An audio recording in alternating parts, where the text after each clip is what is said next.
tonight we're going to look at Unit 3 Overview, Properties of Enzymes, Enzyme Substrate Specificity, and then a practice for response question if we've got time. Alrighty? Great. All right, so the overview of Unit 3 is called Cell Energetics. Basically, there's going to be 3 streams about enzymes and 3 streams on cellular energy, which is photosynthesis and cell resp. And like I said, I might add a couple more about photosynthesis and cellular respiration. So we'll see about that. So just a couple graphics on cell energetics and what that's all going to look like. Hold on, I got to close this window. Oh, there we go. Sorry, sometimes technology is not my friend, and I'm not a fan of what I'm seeing. Okay, sorry. So some of you have already maybe done the experiments with enzymes where you look at, you might be using catalase enzyme.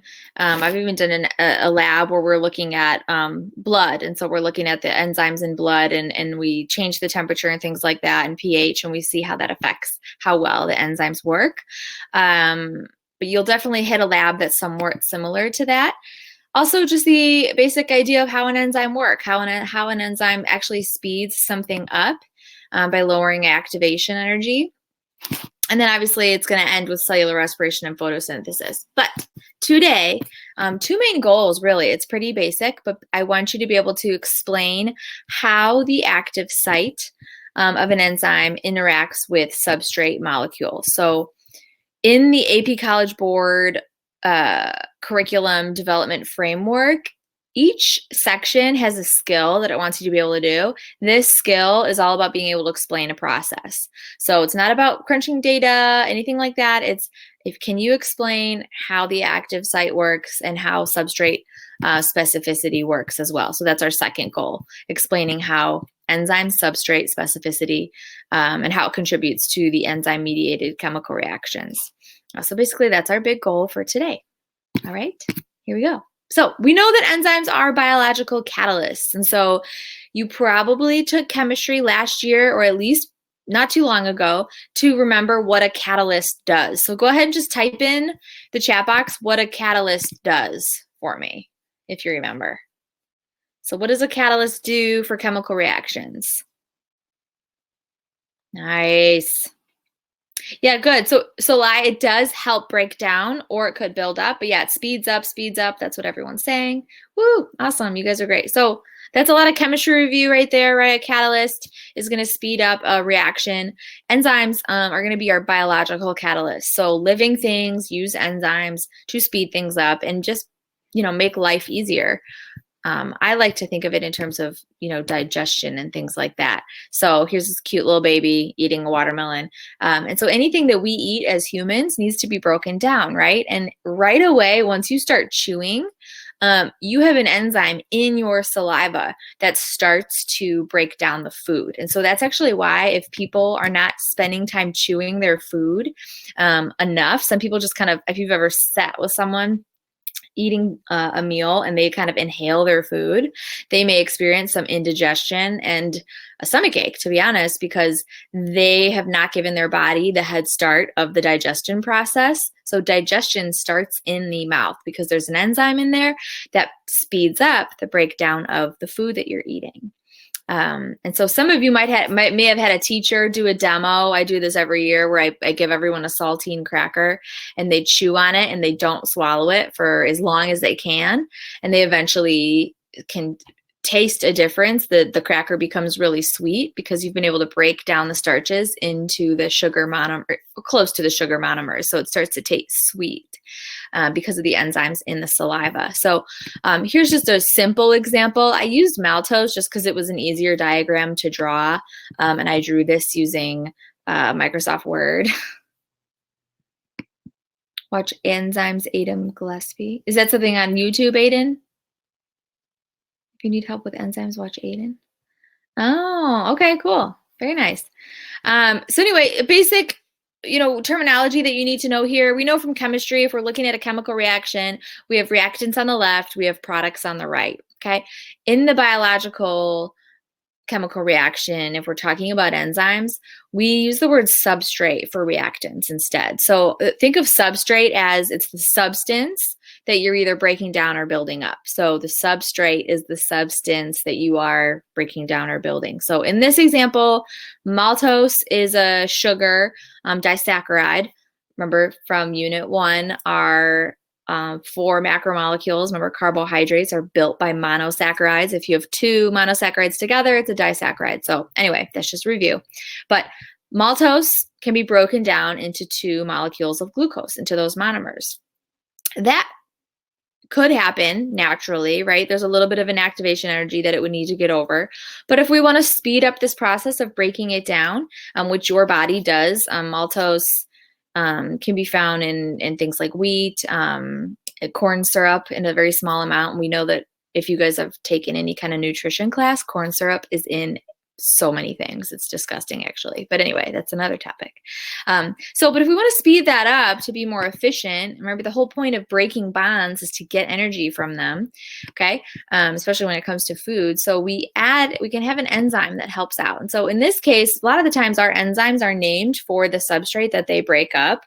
So maltase, for example, is the enzyme that will help speed up going from maltose to our products of 2 glucose molecules. So the enzyme is maltase, the substrate is maltose, which can be a thing too. I think on like free response questions, I would imagine if the example was given to you about lactose and lactase, right? And it's a free response and you're having to explain it and maybe look at some data. If you mix those things up and call the substrate maltase and the enzyme lactose or lactase, if those things get mixed up consistently in your writing, the AP grader might think you're not really set on knowing what a substrate versus an enzyme are. So just, be careful about things, especially when they're the same word except for one letter. So anyway, in this example, we have substrate maltose. If the enzyme maltase is present, it's going to speed up the reaction to create our products right there. Okay. Another thing, this is just an example of a catabolic reaction where we're breaking things down. We can build things up as well, and it is an anabolic reaction. So if you think of anabolic, like anabolic steroids, how it makes people's muscles bigger, it's building something up. So enzymes are useful for that too. But the classic example is always going to be a catabolic reaction where things are breaking down. Okay. Okay, so quick review from Unit 1. This is just a little multiple choice question. All right. The breakdown of maltose is accomplished by a process known as A, dehydration synthesis, B, condensation reaction, or C, hydrolysis. Yeah. Great job. Yes, you guys are quick. Okay, good. I know this is old stuff, but sometimes, if I haven't talked to my students about things from Unit 1, come November, December, when we are like knee deep in, halfway through the curriculum, they kind of blank out and they're like, oh, I don't remember, what do those words mean again? So it's good to kind of just test yourself every now and then, especially because this is building. So good. Your answer is C. Right? We have hydrolysis as our answer. So very, very good. Hydro meaning water, lysis. So it's using water to lyse, to break bonds. And even though hydrolysis is the process that's doing that, it's the enzyme that helps speed that up. So the enzyme is going to help hydrolysis happen more effectively, more quickly. Okay, so enzyme basics. Again, this is like Enzymes 101. I'm going to go through this kind of quickly, but please ask a question if I'm going too fast or if you have one. So enzymes, they are just a protein. Okay, when we talked about macromolecules, proteins are one of the 4 macromolecules, and enzymes are just one example of proteins. Proteins are the most diverse macromolecules out of the 4 in terms of function and structure. Okay, more specifically function, because enzymes have the widest range of function for living organisms. Something else about enzymes, they're globular proteins. So if you can remember from how we build a protein, we start with our primary structure up here. They look like the purple beads in a row. The tertiary structure is that next level where you have hydrogen bondings hydrogen bonds, between the amino and the carboxyl groups of each of our amino acids. And so it can either be beta sheets or alpha helix. So that's our secondary bonding. The tertiary is when we start to get more complex hydrophobic, hydrophilic interactions of our groups, and it becomes like a glob, so globular. It's like this large molecule. That is where enzymes are normally at their activation. So if you have an enzyme that's not quite in its globular tertiary structure, it's not going to do its job. And we talked about that in Unit 1 too, the idea of how important that shape is. So later you'll learn from a different streamer about how the environment affects the actual enzyme. So if you have this nice little glob that's perfectly folded and all of a sudden pH changes, right? You get a drop in pH or a rise in pH. Every single enzyme has an ideal environment, right? So if we're thinking of digestion, if I were to ask you, what's the environment like in your stomach, what would you say? So go ahead and type it in. If I said, what's the environment like inside your stomach? It's acidic, right? Everyone knows that, right? It's that idea of like, oh, I have acid reflux. I've got this like acid coming up into my esophagus because my pyloric sphincter is not closing all the way, okay? So it's an acidic environment. So you have all these enzymes in your stomach that are helping continue the breakdown process of your food. So if pH starts to change, or even just to think about it, it's acidic, those enzymes, they like the acidic environment. They're at their best at that acidic environment. If it becomes too acidic or too basic, they're not going to be folded the same way. Those R groups are going to start to interact differently. So keep thinking about that too when you're thinking of enzymes and how they work for living organisms. Think back to what we talked about in Unit 1 and how the environment can really impact the function, the whole structure and shape thing. So there you go. There's our globular protein in its tertiary structure. Okay, so another thing, we know they catalyze chemical reactions and we know they lower activation energy of chemical reactions. So I think a lot of you feel pretty good about this in terms of knowing the properties of enzymes, but now being able to describe it in an essay form might be something that needs a little help. Okay. The other big thing is that it's substrate specific. So enzymes, you don't just have an enzyme floating around in these cells or outside of cells that are just catalyzing reactions all over the place. It is very, very specific. You're not going to have a stomach enzyme that's supposed to break down, that's supposed to start breaking down, let's say fats. Okay. They're not going to all of a sudden start to break down your proteins.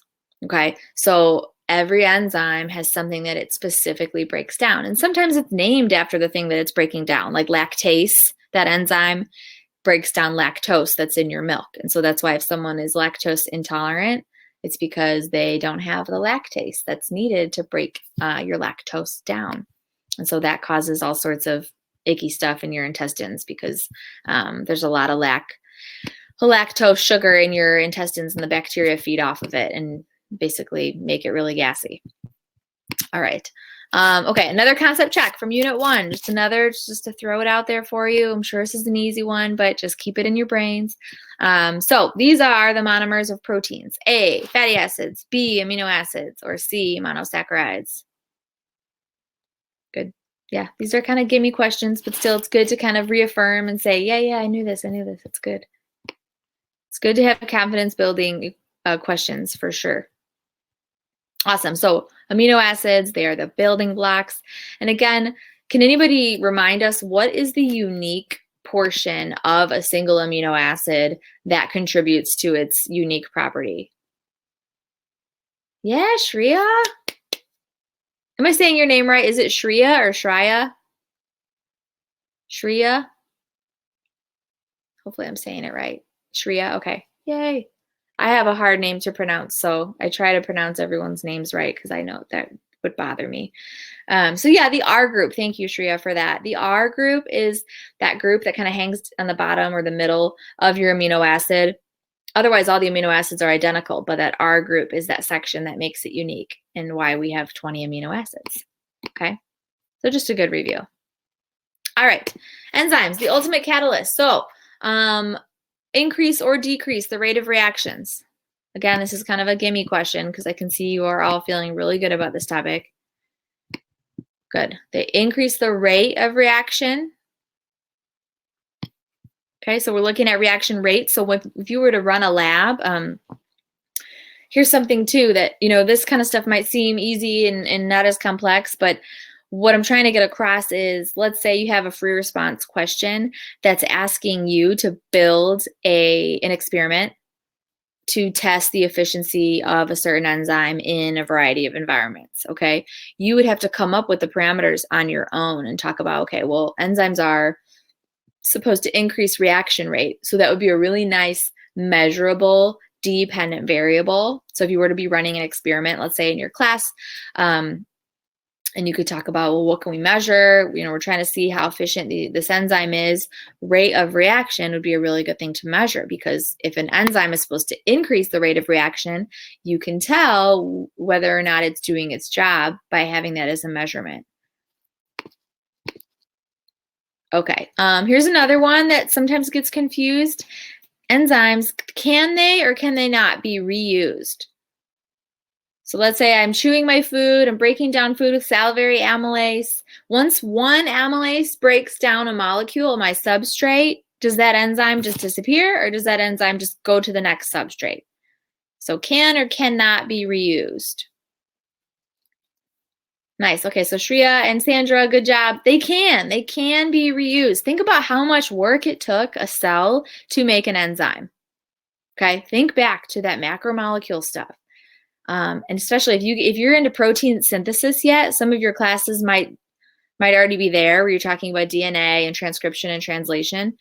It's a lot of effort for a cell to make a protein, right? You have to get the code from the DNA. Then we have RNA that gets sent out into the cytoplasm, and then that RNA is read, and the ribosomes are building this string of amino acids that then has to go get folded, right, and processed by the Golgi process and everything like that, and either sent out of the cell or stay in the cell. And there's a ton of things that happen. So yes, it makes sense that the enzymes are going to be reused. If they were not reused, holy cow, what a waste of biological machinery. Think about that. Like, it would be insane if they were not reused. If after each interaction with a substrate and a breakdown or a buildup, it couldn't be used again. That just seems silly.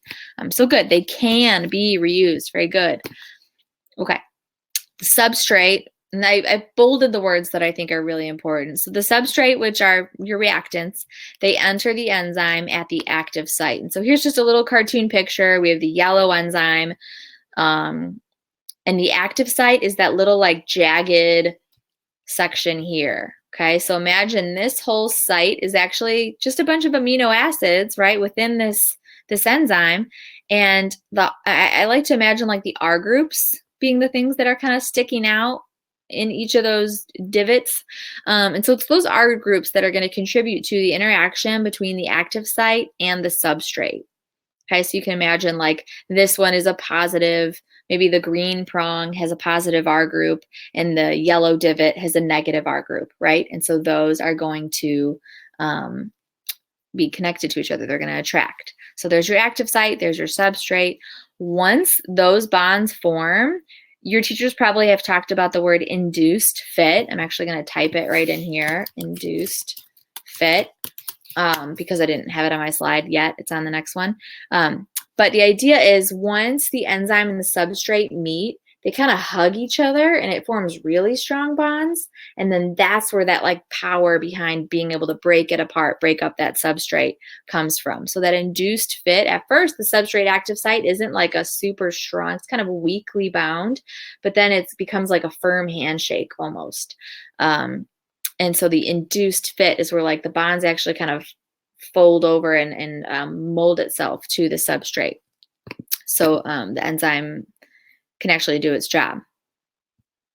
Okay, here's another picture of just enzyme substrate specificity using that example from before. So my maltose substrate, and down below is that picture of, so here's my enzyme, kind of looks like a part of a castle, I guess. But down here you can see where this blue enzyme, the actual shape of the active site fits the shape of our maltose substrate. And so that is where we get enzyme substrate specificity. Okay, so if the enzyme changes in any way, that specificity is not going to be there. Later streams, we'll talk about how you can have different types of prevention of, or inhibition is actually a better word, how you can inhibit an enzyme from doing its job. So you can actually have something that comes in and blocks the active site, and it's not the substrate, but it blocks that active site. Or you can have something that it will bind to the enzyme somewhere else, and then that causes a change in the active site configuration. And so someone else will talk about that in a later stream, but I just thought I'd kind of preview it a little bit.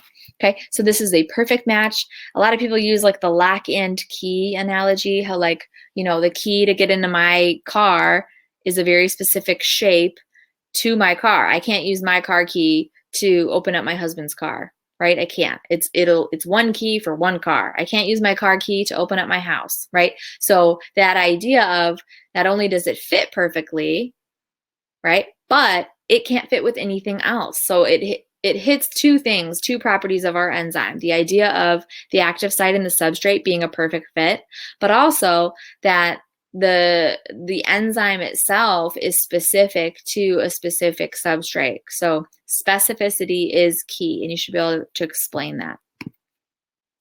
Okay, another concept check. Number 3, one enzyme, such as salivary amylase, can be used for many different types of chemical reactions. Is this true or is this false? So one enzyme, such as salivary amylase, can be used for many different types of chemical reactions.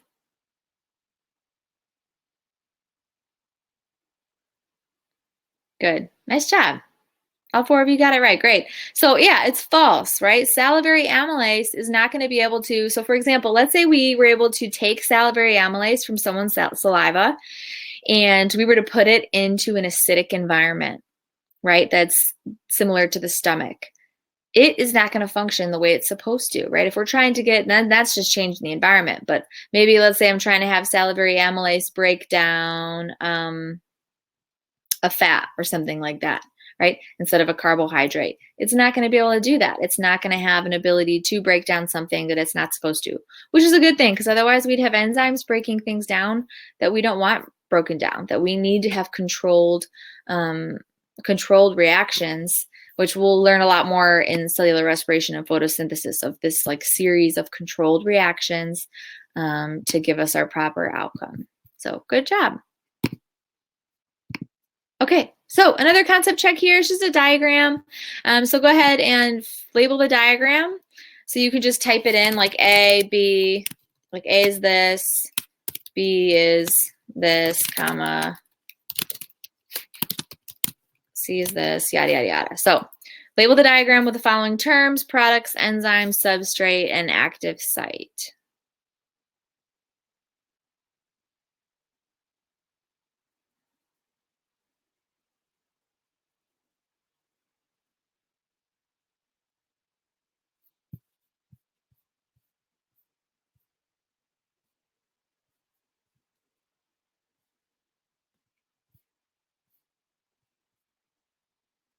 Awesome.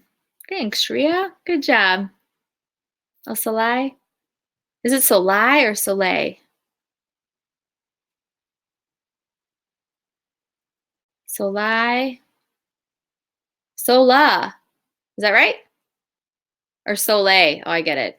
Soleil. Thank you. Soleil. It's really pretty. It's a cool name. Okay. All right. Good job, everybody. So here I'll show my key. It's going to show up. All right. So A, we have our substrate. B, active site. C, enzyme. D, products. Very, very good. Here's just another look of actually an anabolic reaction. I know a lot of the examples are breakdown reactions, but here's one where our substrates are actually separate, but they're two things that need to come together, and so they both contribute to the substrate enzyme complex where they can fit into the active site. And then once that induced fit happens, those bonds can form between the product. And again, this is maybe something that would have happened on its own, but an enzyme can make it happen more quickly and more efficiently for the cell. Okay, so that's just another picture I think is helpful to see what we're talking about.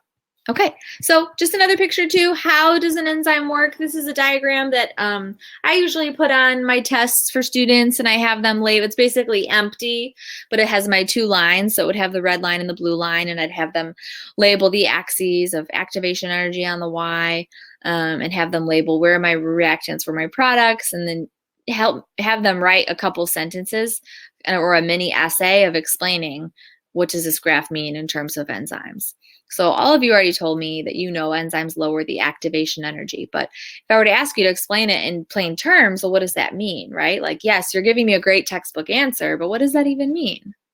Okay, so if we think about the process of cellular respiration, where we are needing to break apart a molecule of glucose, right? And if we need enzymes to help us do that, you know, a lot of analogies. One really common one is the idea of like, okay, if I need to get this big rock over a hill, okay, I could probably do it by myself and get it over the hill eventually, but I'd have to put in a lot of energy. I'd have to waste a lot of energy. Thank you. Oh, Soleil. Activation energy is the energy needed for a chemical reaction to occur. So if I need something to break apart or come together, it's the amount of energy that a cell would need to put in to make that happen.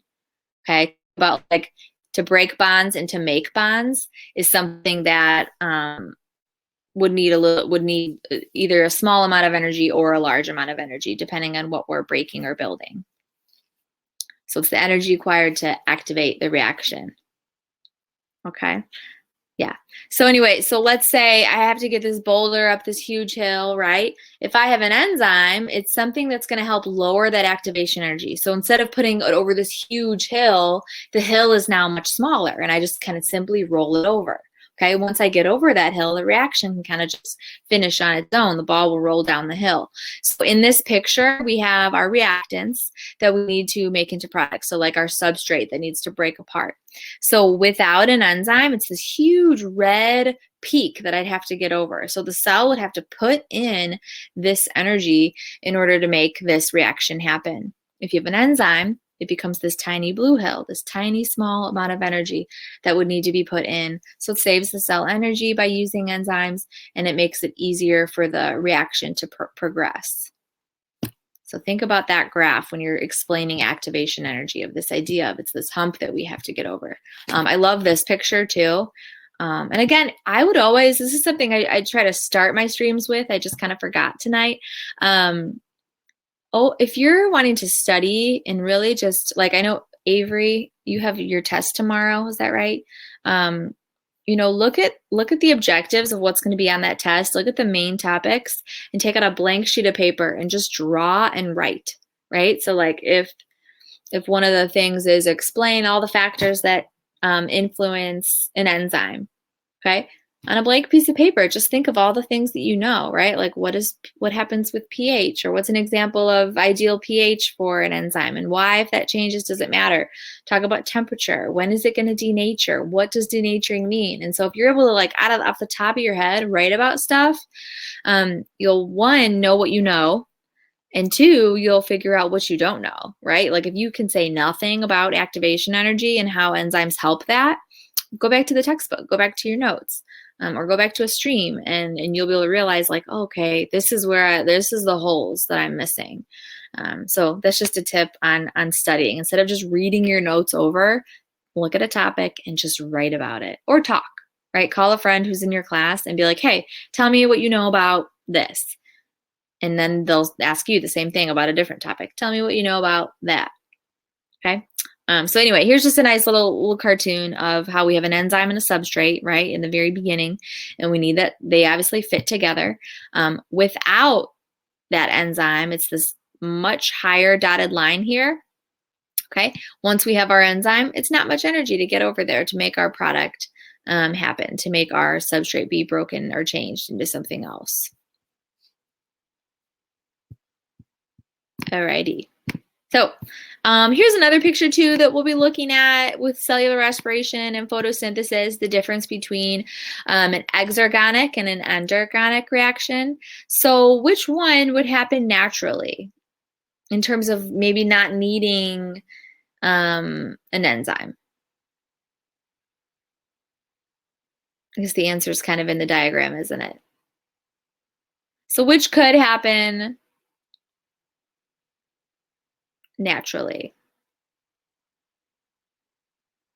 The left. Yeah. Good. The exergonic reaction. Yeah. Spontaneous reaction, not a very high activation energy to make it happen. Okay. So the reactants are a higher energy molecule compared to the product. So you get a release of energy, and the purple hill, if you will, is showing your activation energy there. Where on the right, this endergonic, it's a huge hill you got to get over. Okay, so that's not just going to happen naturally. We'll get into this for photosynthesis, how a lot of energy has to be added into something, aka sunlight, right? In order for your product to be formed, in order for there to be any hope to make food from the sun. So you'll get into those reactions more when you do photosynthesis and cellular respiration. Okay. All right. I have just a very brief practice FRQ. This would just be maybe like part A of a question. And it seems simple, but ideally, I would challenge you to write at least 4 sentences about this. So our practice for response is explain enzyme substrate specificity and how it contributes to enzyme-mediated chemical reactions. So just take a few seconds to think about that on your own. Don't type anything yet. Maybe just write it on a piece of paper. Okay, so explain enzyme substrate specificity and how it contributes to enzyme-mediated chemical reactions. If you have an example that you know of too, like something you've done in class, or if you've done any labs that have to do with this, that's kind of bonus too, if you're able to give a real example.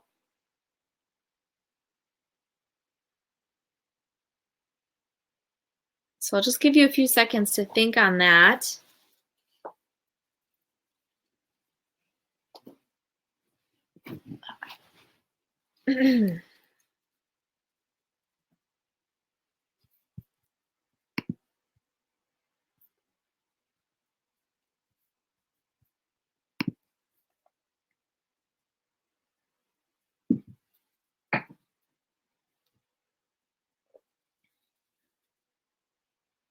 Okay, so I'm going to type in kind of an outline of where I would start. That doesn't mean that's where you should start. So for example, I would start my free response or my essay by explaining why chemical reactions need enzymes, why they're useful. Okay, so I'd talk about why chemical reactions use enzymes, why they're useful or important for living organisms.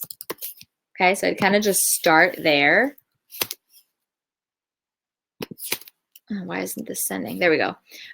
So I'd do that first. I read a sentence about, chemical reactions are endless within living organisms. They're constantly building molecules, breaking molecules down for metabolism, for building structures. It's endless, right? Enzymes help make those things happen more easily and using less energy. Okay, think about living organisms and how we get energy, right? Living organisms have to eat or take nutrients in. Cells have to take things in. And so if we can't be efficient, it's going to be a whole lot of wasted stuff, right? It's going to be a whole lot of wasted food or a whole lot of wasted nutrients. So organisms are highly structured to use things like enzymes to make things happen faster. Okay, then I would go into describing / defining enzymes. So show that you know that enzymes are proteins. Okay, so it seems simple, but the more that you can show that you know, and obviously if you're running out of time, just get to the point. But you should have plenty of time on this year's free response question because they did take away I think 2, I'm losing it off the top of my head, but I'm pretty sure they took away 2 of the short free responses. So I think there's only 4 now. instead of 6. So anyway, describe or define what enzymes are, that they're a protein and that proteins are a macromolecule and that they're built by, I would add on to that they're built by amino acids, the unique R groups, give them their shape, and then link how important shape is to function. Okay. From there, then you can talk about the active site. Okay. I would explain the active site. Okay. And how every enzyme has a unique active site. And so it's going to have specificity to the substrate.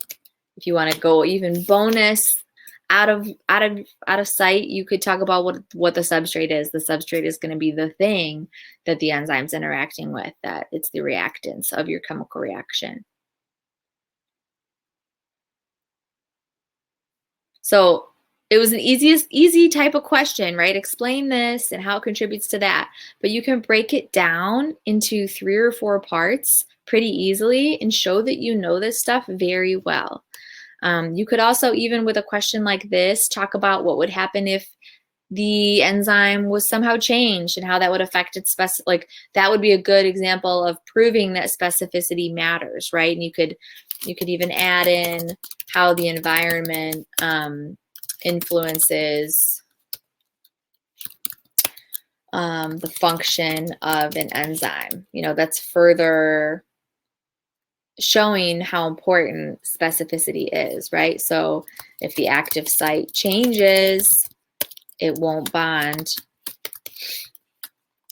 won't interact with the substrate, that sort of thing. And you can even add more. Now that I'm thinking of it, add in more about how enzymes, like give an example of a specific enzyme substrate that you know. Obviously, the classic example is lactose and lactase. Okay.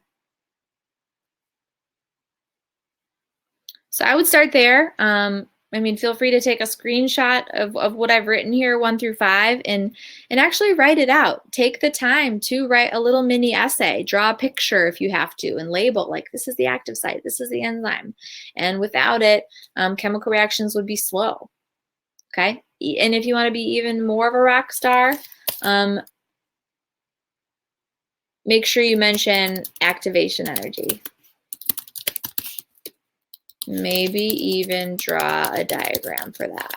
So again, I'm having you go above and beyond here with what I would say to write. But again, it's just all good practice, because even if there's not a free response about enzymes, going through the process of writing about everything you know about enzymes, you know, it might be on a multiple choice question. It might be something that comes up later that you're like, oh, I wrote about this in this essay, and it might help you. Okay. So tonight I said was going to be a little bit shorter. We're at 43 minutes right now. So I just want to open it up to some questions. If you have any questions before we head out and go home, or not go home. Everyone's probably already at home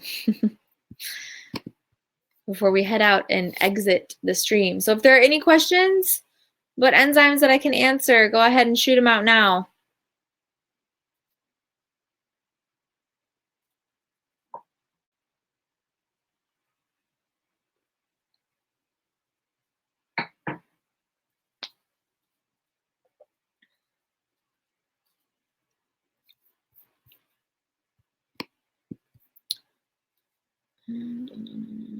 Okay, I'm going to give everyone a minute to write questions.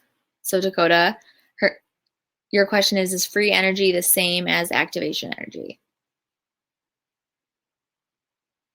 Okay, I'm going to first answer Arthi's allosteric regulation. Shoot, I wish I could have a picture. I'll add a picture of allosteric regulation to my slides, and I'll post those once the video gets downloaded. So allosteric regulation is the one I was talking about, where if I go back in my slides to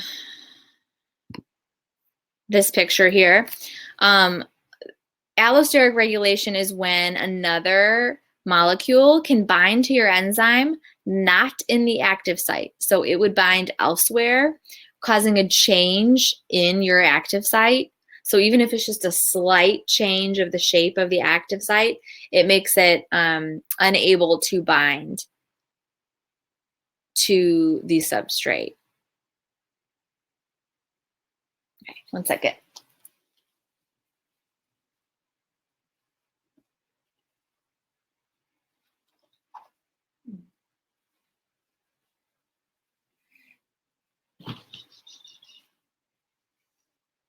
Sorry, I'm still here.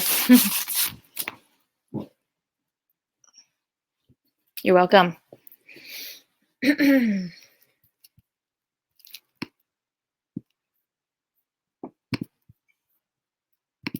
Okay. All right. Any other questions?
All right. Are enzymes in everything?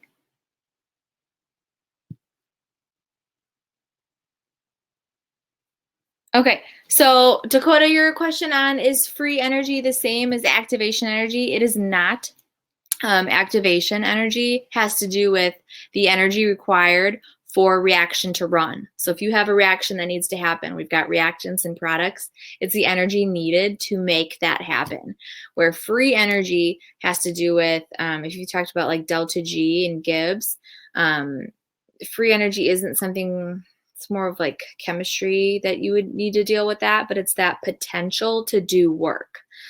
So if we think of something like a endergonic reaction or exergonic reaction, where if you have your reactants up here and your products down there, it's that potential for that one molecule to do work. And so how likely that is to happen rather than what needs to be put in to make it run.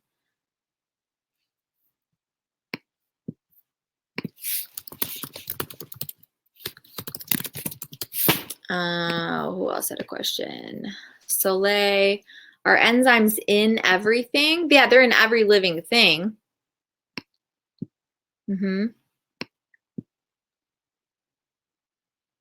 What would be the consequence if enzymes weren't there? I mean, so your question says, what would the consequence, I think I know what you're saying. What would the consequences be if enzymes weren't there? It would just make everything less efficient. So all of the things that need to happen in a cell, from metabolism, breaking things down, building things up, things would either not happen or it would happen much more slowly. So a process like cellular respiration, for example, would likely be halted at certain stages. If you've done natural selection and evolution, I would think that if a certain enzyme was no longer there or never there, that the organism would that would be a change in its environment. And I think, natural selection would occur.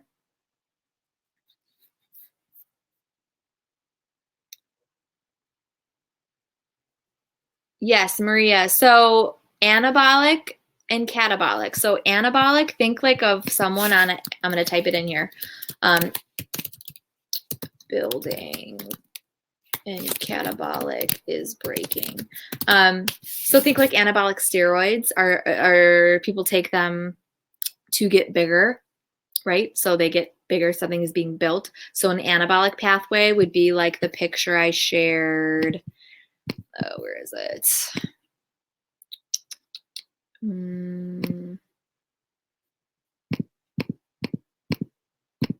Where's that picture? Sorry.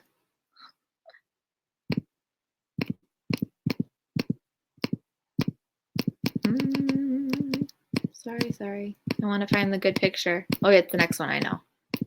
There we go. So this would be an example, Maria, of anabolic. So we have your substrates that need to come together. They need to be built. And so an enzyme will allow that to happen. Where catabolic, think cata is like catalyst. It's going to speed things up, breaking things down. So a catabolic pathway would be something like in cellular respiration, where we're needing to break down a molecule of glucose. And so it has to go through glycolysis first, and then we have Krebs cycle and all that. So catabolic, think like catastrophic. It's like cut. Or just think cata, cut. Something like that.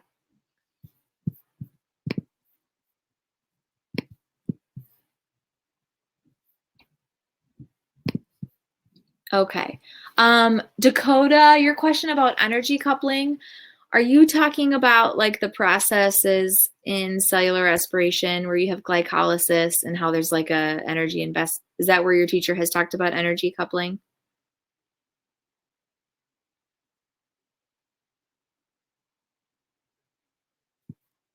So Dakota, you asked, could you explain energy coupling? I'm just trying to see where you guys talked about that so I can best explain it. So just let me know. Otherwise, we can be all done tonight.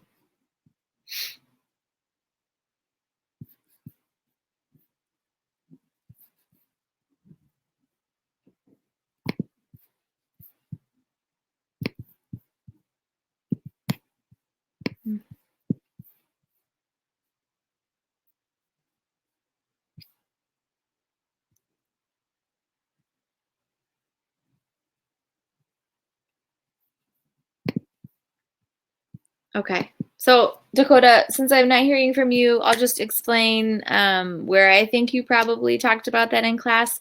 In terms of energy coupling, what organisms will do will pair an endergonic and an exergonic reaction together. And so basically they'll have an exergonic, so a reaction that releases energy. They'll have that occur.